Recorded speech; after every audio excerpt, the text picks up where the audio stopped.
Kita sampai ke bagian yang kelima dari pasal wudu, yaitu tentang beberapa hal yang membatalkan wudu. Di antara yang bisa membatalkan wudu, itu yang pertama itu sebenarnya tertinggal salah satu syarat ataupun rukun dalam wudu, itu bisa membatalkan wudu. Misalnya syaratnya wudu itu kan diantaranya dengan air mutlak. Misalnya kalau kita wudu dengan air mustakmal, apalagi air mutanajis, makanya wudunya itu menjadi batal atau tidak sah hukumnya. Atau misalnya kita wudu ketinggal rukun, tidak mengusap kepala misalnya, tidak mengusap sebagian dari kepala, itu pun wudunya jadi batal, tidak sah. Nah, selain tertinggal dari salah satu rukun ataupun fardu-fardunya wudu, maka wudu itu bisa menjadi batal jika kita melakukan yang pertama, ma kharaja minas sabilaini, keluar sesuatu dari keluar sesuatu dari dua jalan, yaitu kubul maupun dubur. Liqaulihi sallallahu alaihi wasallam, la tuqbalu sholatu man ahdasa hatta yatawadda. Tidak akan diterima sholatnya seseorang yang punya hadas, menanggung hadas sampai dia itu berwudu. Hadis riwayat Imam Bukhari. Itu yang pertama. Jadi yang membatalkan wudu, yang pertama itu keluar sesuatu dari kubul maupun dubur. Yang kedua, huwa naumu ngala hari hayatil mutamakini,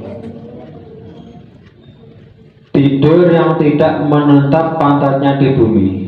Ini juga membatalkan wudu. Misalnya ini kalau bapak-bapak misalnya pas sholat Jumat dengerin khotbah misalnya, sambil tertidur terkantuk-kantuk, misalnya sampai ke depan seperti ini, sampai belakangnya sini ngangkat sampai nggak nempel dengan lantai, itu batal wudunya. Jadi nanti sebelum sholat Jumat itu wajib wudu terlebih dahulu.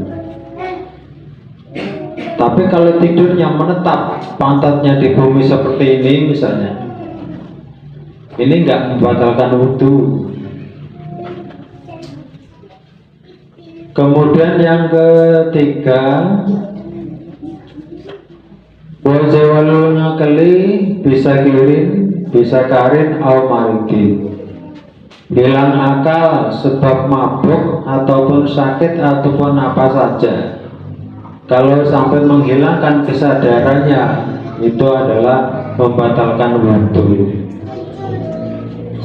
Kemudian yang selanjutnya, wamasu farjil adami bibat lil kafi, menyentuh kemaluan, menyentuh farji atau menyentuh kubul dan dubur dengan telapak tangan. Liqaulihi sallallahu alaihi wasallam, man masa zakarahu falyatawadda. Barang siapa yang menyentuh zakarnya maka berwudulah. Ini diantara beberapa hal yang membatalkan wudu selain dari tertinggalnya salah satu rukun ataupun salah satu fardu. Tertinggal salah satu syarat atau tertinggal salah satu rukun. Kemudian bagian yang keenam dari pasal wudu adalah sesuatu yang haram dilakukan oleh orang-orang yang punya hadas kecil atau batal wudunya. Apa saja yang diharamkan oleh orang yang punya hadas kecil? Ada berapa macam? 4 macam. Yang pertama sholat. Jadi orang kalau wudunya batal atau belum wudu itu haram melakukan sholat. Makanya kita harus benar-benar belajar wudu, diawali dari masalah air, istinja, kemudian sampai wudu itu harus benar supaya wudunya jangan sampai salah. Kalau wudunya salah itu dihitung batal. Kalau batal berarti haram melakukan sholat. Qala Rasulullah sallallahu alaihi wasallam, la tuqbalu sholatun biwari tuhurin. Al-hadis rawahu Muslim. Tidak akan diterima sholatnya seseorang tanpa bersuci. Makanya harus dipahami benar ilmu thaharah supaya sholatnya bisa sah, bisa diterima, tidak ditolak. Kemudian yang kedua yang haram dilakukan oleh orang yang punya hadas kecil yaitu watawafu, tawaf. Dalam sebuah hadis disebutkan at-tawafu haulal baiti mislu shalah. Al-hadis rawahu Tirmidzi. Tawaf di Baitullah itu seperti halnya sholat. Jadi orang yang punya hadas yang nggak boleh sholat, nggak boleh tawaf. Yang kedua itu bermasul mushafi, maksudnya menyentuh Al-Quran. Jadi kalau orang nggak wudu atau sudah wudu kok batal, itu tidak boleh menyentuh Al-Quran. Liqaulihi ta'ala a'udzu billahi minasyaitonir rajim la yamassuhu illal mutahharun. Quran surat Al-Waqiah ayat 89. Ini kalau dilihat tafsirnya di tafsir Jalalain, min qaulihi ta'ala illal mutahharuna ayyalladzina taharu anfusahum minal ahdasi, yaitu orang-orang yang dirinya itu suci dari hadas.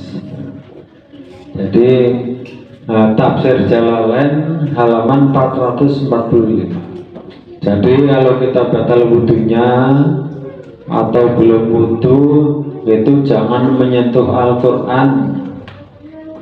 Kemudian yang keempat adalah wahabluhu, membawa Al-Quran.